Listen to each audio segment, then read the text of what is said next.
Hello everyone, स्वागत है आपके अपने YouTube चैनल ऑनलाइन जीके जीस क्लासेस में। आज की यह क्लास जो है क्लास 12 के केमिस्ट्री नंबर 6 और ये स्टार्ट होता है इनऑर्गेनिक केमिस्ट्री से, यानी कि अकार्बनिक रसायन। तो केमिस्ट्री के चैप्टर नंबर 6 जिसका नाम है तत्वों का निष्कर्षण, उस चैप्टर के आप जो हैं 15 ऐसे इंपॉर्टेंट क्वेश्चन जानेंगे जो डायरेक्ट रूप से इस बार जो है आपके एग्जाम में पूछे जाने की संभावना रखती है। वो कौन कौन से ऐसे क्वेश्चन हैं वो आज की इस वीडियो में जानेंगे और साथ में उसके आंसर जो है इसी क्लास में आपको याद करवाने की 100% जो है गारंटी होगी। तो चलिए सभा को शुरू करते हैं। तो चैप्टर 6 से पहले हम आपको बता देते हैं कि हम लोग फिजिकल केमिस्ट्री यानी कि चैप्टर 5 तक इंपॉर्टेंट क्वेश्चन हम आपको बता चुके हैं। अगर आप नहीं देखे हैं तो वीडियो के डिस्क्रिप्शन में लिंक है, और नहीं तो आपको जो है प्लेलिस्ट में जाइए और सर्च कीजिएगा 2024 टॉपर बैच केमिस्ट्री, आपको जो है वो सभी वीडियो मिल जाएंगे। तो चलिए शुरू करते हैं। तो सबसे पहला ही क्वेश्चन है आज का है तो निम्नलिखित को परिभाषित करें। और ए नंबर में है खनिज, बी नंबर में अयस्क और सी नंबर में अपयस्क गैंग, जिसे हमनी के मैट्रिक्स इंग्लिश में कहते हैं। ठीक है, अब आपके मन में प्रश्न आ रहा है कि सर तनी ई बताइए खनिज किसे कहते हैं। सबसे आसान परिभाषा, वैसा चट्टान जिसमें धातु के अंश पाए जाते हैं उसे ही खनिज कहते हैं। बात आपको समझ में आ गया? वैसा चट्टान जिसमें धातु के अंश पाए जाते हैं उसे ही खनिज कहते हैं। नेक्स्ट है अयस्क किसे कहते हैं? जिस खनिज से शुद्ध मात्रा में धातु प्राप्त किया जाता है उसे ही अयस्क कहते हैं। यानी खनिज से सब जब हमनी के शुद्ध रूप में धातु निकाल लेंगे तो उसे ही हमनी के अयस्क कहेंगे। ठीक है, अब है गैंग किसे कहते हैं? गैंग को बहुत सारे नाम दिए गए हैं, जैसे अपयस्क आपसे पूछ दिया कि किसे कहते हैं, गैंग पूछ दिया किसे कहते हैं, मैट्रिक पूछ दिया किसे कहते हैं, आघात्री पूछ दिया किसे कहते हैं। तो चारों एक गो नाम है। ठीक है, तो आपसे हम कह रहे हैं गैंग किसे कहते हैं। दाइए सुनते हैं। गांव में जो बेकार लइकन रहता है सब ओकनी के गैंग बना के चलता है, तो वैसे ही अयस्क में जो बेकार पदार्थ होता है, जो अशुद्धियां होती है, उसी को हमनी के गैंग कहते हैं। बात आपको समझ में आ गया? तीनों के तीनों आपको याद हुआ कि नहीं? खनिज किसे कहते हैं? तो वैसा चट्टान जिसमें धातु के अंश पाए जाते हैं उसे खनिज कहते हैं। अयस्क किसे कहते हैं? तब जब खनिज से शुद्ध मात्रा में धातु प्राप्त किया जाता है उसे अयस्क कहते हैं। गैंग किसे कहते हैं? तो अयस्क में जो अशुद्धियां पाई जाती है उसे ही गैंग कहते हैं। बातें खत्म होती है कि नहीं? नेक्स्ट क्वेश्चन आपके स्क्रीन पे, निस्तापन और भर्जन में अंतर लिखें। ये बहुत इंपॉर्टेंट क्वेश्चन है। निस्तापन और भर्जन में अंतर लिखें। निस्तापन और भर्जन में अंतर कभी कभी नहीं पूछ के ये भी पूछ देता है, निस्तापन को परिभाषित करें या चाहे भर्जन को परिभाषित करें। परिभाषा आपको मालूम रहेगा, अंतर भी आप लिख ही दीजिएगा। तो देखिए निस्तापन किसे कहते हैं? जब किसी अयस्क को वायु की उपस्थिति में गर्म किया जाता है तो ओकरा भर्जन कहते हैं। लेकिन वायु की अनुपस्थिति, मतलब जहां पे ऑक्सीजन नहीं होता है और वहां पे अगर अयस्क को या धातु को गर्म किया जाए तो उसे हमनी के निस्तापन कहेंगे। लेकिन जहां पे ऑक्सीजन होता है और वहां पे अगर धातु या अयस्क को आप गर्म करेंगे तो उसे भर्जन कहेंगे। बातें समझ में आ रही है कि वायु की अनुपस्थिति में, मतलब कि वहां पे वायु नहीं रहेगा और जब आप धातु को गर्म करेंगे तो निस्तापन कहलाएगा। भर्जन मतलब कि जहां पे ऑक्सीजन है और आप धातु या अयस्क को गर्म कर रहे हैं तो वो क्या कहलाएगा? भर्जन कहलाएगा। निस्तापन जब होता है तो कोई रासायनिक परिवर्तन नहीं देखने को मिलता है, लेकिन जब भर्जन होता है रासायनिक परिवर्तन देखने को मिलता है। तो ये सब अंतर आपको याद रखने हैं, बउआ वाला क्वेश्चन है। बातें आपके दिलो दिमाग में जा रही है? बिल्कुल। अब आप कहेंगे सर जब इतना अच्छा से समझाइए रहे हैं तो तनी एक हैंड रिटन नोट्स आप दे देते नु हमरा, तो बड़ी मजा आ जाता है। देखिए हम आज से नहीं कह रहे हैं, बहुत दिन पहले से कि आपको केमिस्ट्री में बहुत अच्छा करेला है, तो आप 101 रुपया के एगो कोर्स है केमिस्ट्री का, बस आप ले लीजिए। 101 रुपया लगा के अगर 90 नंबर आ जाए, 95 नंबर आ जाए तो नहीं के दिक्कत है यार, नहीं दिक्कत होना चाहिए। केमिस्ट्री के मात्र 101 रुपया में, जेकरा में हम आपको देते का है चैप्टर वाइज सब्जेक्टिव नोट्स मेरे हाथों से लिखा हुआ, ठीक है, चैप्टर वाइज ऑब्जेक्टिव नोट्स। उसके बाद हम अगर बात करें तो फिजिकल केमिस्ट्री को हमने पढ़ाया है, लेकिन बाकी सबको हम नहीं पढ़ाए हैं, काहे कि समय नहीं मिला, तो इंपॉर्टेंट क्वेश्चन हम आपको करवा देते हैं आंसर सहित, ठीक है। तो आपको जो है केमिस्ट्री का कोर्स लेना चाहिए। क्वेश्चन बैंक सॉल्यूशन हम देते हैं, जब मॉडल पेपर आएगा तो मॉडल पेपर सॉल्यूशन देंगे, तो आपको लेना चाहिए। आप कह रहे हैं जब इतना चीज दे रहे हैं तो लेंगे कहां से? अरे यार कुछ नहीं करला है, प्ले स्टोर से आपको एक एप्लीकेशन डाउनलोड करेला है जेकर नाम है SGS क्लासेस। और आपको जब इहो डाउनलोड करे के नहीं मन करे, डिस्क्रिप्शन में एगो लिंक होगा, एक ऐप के लिंक वजह से डाउनलोड कर लीजिए, चाहे प्ले स्टोर पे सर्च कर लीजिए। 101 रुपया लगाइए सर, नहीं तो मजा नहीं आएगा। उसमें टेस्ट सीरीज भी है जो बिल्कुल फ्री ऑफ कॉस्ट है, ठीक है। चलिए अब आते हैं हमनी के थर्ड क्वेश्चन पे। थर्ड क्वेश्चन क्या कहता है तनी मनी आइए जान लेते हैं। गालक और खरपरीकरण, खरपरीकरण को इंग्लिश में क्यूपेलीकरण कहते हैं। कभी कभी खरपरीकरण नहीं पूछ के क्या कहता है, क्यूपेलीकरण को बताइए।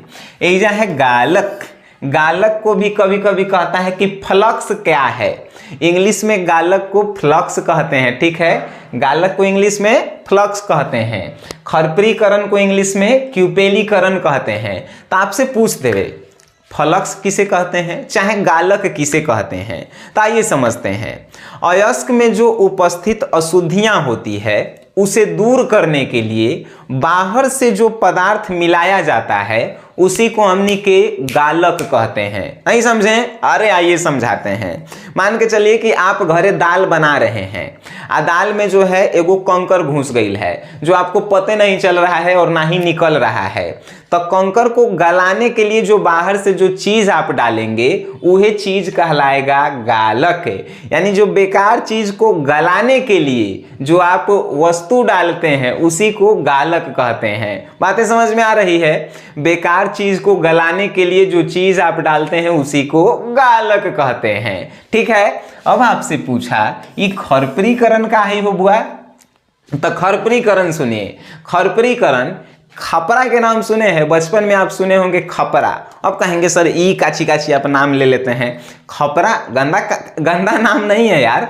हरिया देखे हैं, हरिया को जब हमनी के फोड़ देते हैं तो टुकड़ा जो ओकर मिलता है ओकरे खपरा हमनी के कहते हैं। लइकन में आप खेले होंगे का बीगे वाला, चाहे हमनी के नदी में जाते थे और इसे खपड़ा के मारते थे तो 4-5 गो जो है छलकते हुए जाता था। ये सब खेलने तो होबे करेगा सब, वही हम खेलते हैं, सियान थोड़े हो गए हैं, अभी तो 17-18 साल उम्र है। चलिए आइए समझते हैं हमनी के खरपरीकरण का है।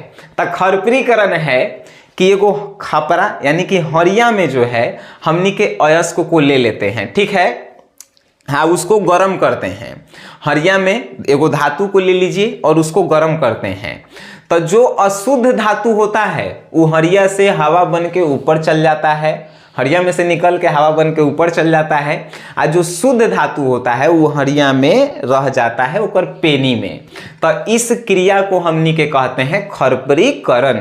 बात समझ में आवे तब बोलो हाँ, नहीं समझ में आवे तब बोलो एक बार फिर से। आइए एक बार फिर से। खपरा यानी हरिया, हरिया में हमनी के एगो लेते हैं, ठीक है, हरिया में हमनी के ले लिए अयस्क, चाहे आप धातु ले लीजिए, ठीक है सर, ले लिए। और जब आप गर्म करेंगे तो अशुद्ध धातु बाहर निकल जाएगा, अशुद्ध धातु हरिया में रह जाएगा। तो इस क्रिया को ही हमनी के कहते हैं खरपरीकरण या क्यूपेलीकरण। इस सब के बढ़िया से हम आपको लिख के नोट्स में दिए हैं, ऐसा कोनो बात नहीं है। अब मेन क्वेश्चन पे आते हैं, जो क्वेश्चन आपके परीक्षा में पूछेगा ही पूछेगा, 100% गारंटी हम लेते हैं, ठीक है। क्वेश्चन एल्युमिनियम के निष्कर्षण की व्याख्या करें, कॉपर के निष्कर्षण की व्याख्या करें, लोहा के निष्कर्षण की व्याख्या करें और जिंक के निष्कर्षण की व्याख्या करें। अब आप कहेंगे कि खाली आप बता दिए व्याख्या करें, कैसे करेला है ये बताइए। आइए सर ये हम आपको बताते हैं। सबसे पहले हम आपको बताते हैं ये 4 गो ऐसा क्वेश्चन है कि हर एक साल एक चारों में से एगो क्वेश्चन आपसे पूछेगा ही पूछेगा। आज तक कोनो ऐसा एग्जाम नहीं हुआ है जेकरा में चारों में से कोनो एगो क्वेश्चन नहीं आया है। अब आप कहेंगे कि चारों पूछते ही कितना नंबर में? 5 नंबर में एगो क्वेश्चन पूछता है सर। अब 5 नंबर में पूछता कैसे है तो आपको ये भी हम बताते हैं, लिखेला कैसे है ये भी हम आपको बताएंगे। देखिए कभी कभी कहता है कि एल्युमिनियम के निष्कर्षण को जो है समझाइए, चाहे एल्युमिनियम के निष्कर्षण को बताइए, एल्युमिनियम का बॉक्साइट अयस्क से निष्कर्षण कैसे किया जाता है, या एल्युमिनियम की व्याख्या करें। एक के गो प्रश्न लेकिन पूछे के 75 गो तरीका। बातें समझ में आ गई? बिल्कुल समझ में आ गई होगी। अब जब एल्युमिनियम के निष्कर्षण की हम व्याख्या कर दिए तो इसमें सभी प्रश्न जो हैं इंक्लूड हो गए, ठीक है। अब जब ऐसा प्रश्न आपसे पूछे तो आपको कुछ नहीं करेला है, बस ये चारों में से एगो तनी मनी आसान हम कर देते हैं। ये चारों में से जो 2023 में जो आ गई है ओकरा मत पढ़ के जाना, ठीक है। ये चारों में से जो 2023 में आ गई है ओकरा पढ़ के मत जाना। तो बचा के गो 3 गो बचा। अब 2 गो उहे पढ़ के जाना जो 22 में पूछले है और 21 में पूछले है। तो 2 गो हम घटा दिए तो 2 गो पढ़ के जाना जो 22 में और 21 में पूछले है। लेकिन ये चारों याद रखना कि चारों जो है आपकी परीक्षा के लिए बहुत ज्यादा इंपॉर्टेंट है। अब आइए हम लोग लिखेंगे कैसे। फॉर एग्जाम्पल आइए क्वेश्चन कहा कि एल्युमिनियम के निष्कर्षण की व्याख्या करें। तो सबसे पहले लिखेंगे, हेडिंग डालेंगे एल्युमिनियम का निष्कर्षण। उसके बाद लिखेंगे कि एल्युमिनियम का निष्कर्षण बॉक्साइट अयस्कों से किया जाता है। बॉक्साइट अयस्क के आप सूत्र लिख देंगे। देखिए एक और हम आपको बात बता देते हैं, एकर एल्युमिनियम के 2 गो अयस्क कम से कम आपको याद रहना चाहिए, कॉपर के 2 गो अयस्क याद रहना चाहिए, लोहा के और जिंक के, ये दोनों के 2 गो अयस्क आपको याद रहना ही चाहिए। जैसे कि लोहा के हेमेटाइट, मैग्नेटाइट, कॉपर के copper cuprite and copper glass, ये सब जो है आपको याद रहना चाहिए। जिंक के जिंक ब्लेड, ये सब जो है आपको याद रहना चाहिए, ठीक है। और ये सब के सूत्र आपको याद रहना चाहिए। तो आइए हमने के बात कर रहे थे कि लिखे लाइव क्वेश्चन तो कैसे लिखेंगे। सबसे पहले आपको हेडिंग डालना है एल्युमिनियम का निष्कर्षण।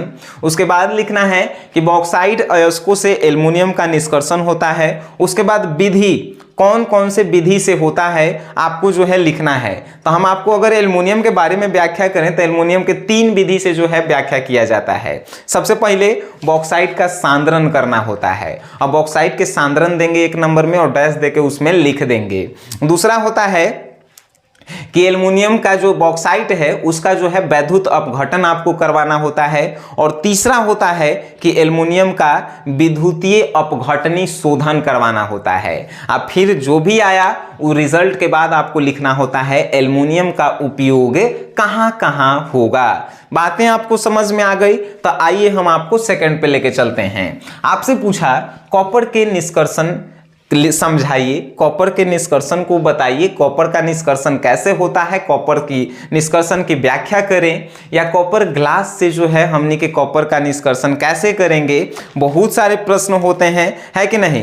तो कॉपर पाइराइट से कॉपर का निष्कर्षण होता है, ये आपको याद होना चाहिए। एक और सूत्र होता है कॉपर पाइराइट का CuFeS2, ठीक है। अब देखिए जैसे ही कॉपर के निष्कर्षण का प्रश्न आपके सामने आया दोस्त, हेडिंग डालेंगे कॉपर का निष्कर्षण, उसमें लिखेंगे कि कॉपर का निष्कर्षण जो है कॉपर पाइराइट से किया जाता है, ठीक है। विधि लिखेंगे कि कौन कौन से विधि से होता है। उसके बाद लास्ट में उपयोग लिखेंगे कि कॉपर का कहां कहां पे जो है उपयोग होता है। बातें समझ में आ गई? 5 नंबर के क्वेश्चन होता है, आपको जो है लिखना ही है कैसे होता है, कौन से विधि से होता है, इसका उपयोग कहां कहां है। हर एक निष्कर्षण में एगो फिगर होता है, उस फिगर को आपको जो है दिलों और दिमाग में बैठा के रखेला है, ठीक है। चलिए आगे चलते हैं हमनी के। तो ये चारों प्रश्न जो है सेम तरीका से बनता है। अब आते हैं हमने के एलिंगम आरेख क्या है। ये कभी कभी पूछ देता है, अब पूछ देता है तो मास्टर एकरा कभी कभी पढ़ाइबो नहीं करता है सब, ठीक है, लेकिन हमारे नोट्स में आपको ऑलरेडी मिलेगा कि एलिंगम आरेख क्या है। गिब्स ऊर्जा और ताप के बीच में खींचे गए आरेख को ही एलिंगम आरेख कहते हैं। बात समझें, गिब्स ऊर्जा और ताप के बीच में खींचे गए आरेख को ही हमनी के एलिंगम आरेख कहते हैं। Very good my dear. Next आया धातुमल क्या है। नाम सुन के लगता है कि कोनो बेकारे चीज होगा, काहे कि मल आ रहा है कि नहीं, तो रियल में ही बेकारे चीज है। गालक को आप जब गैंग के साथ मिलाएंगे तो आपको मिलेगा धातु मल, यानी कि गैंग और गालक के मिश्रण को ही हमनी के कहते हैं धातु मल। बातें खत्म हो गई, ठीक है। नेक्स्ट है झाग प्लवन विधि से किस प्रकार के अयस्कों का सांद्रण किया जाता है। जो झाग प्लवन विधि है इससे किस प्रकार के अयस्कों का सांद्रण किया जाता है, तो कॉपर पाइराइट का जो है सांद्रण किया जाता है इससे, ठीक है, कॉपर पाइराइट का सांद्रण किया जाता है। उदाहरण दें, उदाहरण आपको दे देना है, ठीक है। Very good. जब ये सब आप क्वेश्चन कर लेंगे ना सर, आपको लगेगा कि केमिस्ट्री कुछ नहीं है, ये सब बउआ वाला चीज आप पढ़ाते हैं बार बार, आप हम ही को कहेंगे कि बउआ वाला चीज पढ़ाते हैं, है कि नहीं। चले वेरी गुड। नेक्स्ट क्वेश्चन पे हम बात करते हैं सर। क्वेश्चन है कि बेसेमरीकरण विधि से धातु का शोधन कैसे किया जाता है। आप कभी अपन मम्मी को जो है चावल ऐसे ओसाते हुए देखे हैं, जब हवा बहता है चाहे पंखा चला के या चावल ऐसे ओसाती है तो जो भूसा होता है वो उड़ के बाहर चल जाता है और चावल जो है नीचे गिर जाता है। ठीक उसी प्रकार है बेसेमरीकरण विधि। जब कोनो अयस्क को जो है ओकर अशुद्धि दूर करेला रहता है तो का करल जाता है कि हवा वाला एरिया में जायल जाता है आ ओकरा ऐसे जो है ओसावल जाता है, तो जो अशुद्धि होता है उड़ के बाहर चल जाता है, या जो शुद्ध धातु होता है वो आपको मिल जाता है। बेसेमरीकरण मतलब कि घरे आपको एगो सूप लेना है और सूप से जो है ओसावेला है। बातें समझ में आती है, चावल ओसाते हुए आप देखे हैं, ठीक है। नेक्स्ट है कि सांद्र HNO3 को एल्युमिनियम पात्र में संग्रहित करते हैं क्यों। हाई HNO3 जो है एकर नाम का है, पहले आप कमेंट बॉक्स में बताएंगे। और आपसे प्रश्न पूछा है कि HNO3 को जो है हमने के एल्युमिनियम के बर्तन में ही काहे रखते हैं। तो सिंपल सी बात है, एल्युमिनियम HNO3 जो है एगो अम्ल है। कौन सा अम्ल है इनमो आप कमेंट बॉक्स में बताएंगे। ई जो है किसी के साथ अभिक्रिया कर लेता है, इसीलिए कोनो के बर्तन में हमने के नहीं रख सकते हैं। एल्युमिनियम के बर्तन में इसलिए रखते हैं काहे कि एल्युमिनियम से निष्क्रिय होता है, एल्युमिनियम के साथ ही क्रिया करिए नहीं सकता है। बात समझ में आया। इसीलिए सांद्र HNO3 को एल्युमिनियम के पात्र में इसलिए रखते हैं काहे कि ओकरा से वो क्रिया करिए नहीं सकता है, इसीलिए, ठीक है। नेक्स्ट क्वेश्चन है 13 नंबर। निकेल आयरन के शोधन में सामान्यतः किन विधियों का उपयोग किया जाता है। आपसे पूछेगा कि निकेल आयरन के शोधन में सामान्यतः किन विधियों का उपयोग किया जाता है। चाहे आपसे ऐसे क्वेश्चन भी पूछ सकता है कि निम्नलिखित तत्वों के शोधन में सामान्यतः किन विधियों का शोधन किया जाता है। एगो निकेल रहेगा, एगो आयरन रहेगा। पहला आप बताइएगा कि मांड विधि और दूसरा बताइएगा बेसेमरीकरण विधि, ठीक है। ये दोनों ऐसा विधि है कि ज्यादातर अयस्कों का जो है सांद्रण हमनी के इहे विधि से करते हैं, मांड एंड बेसेमरीकरण।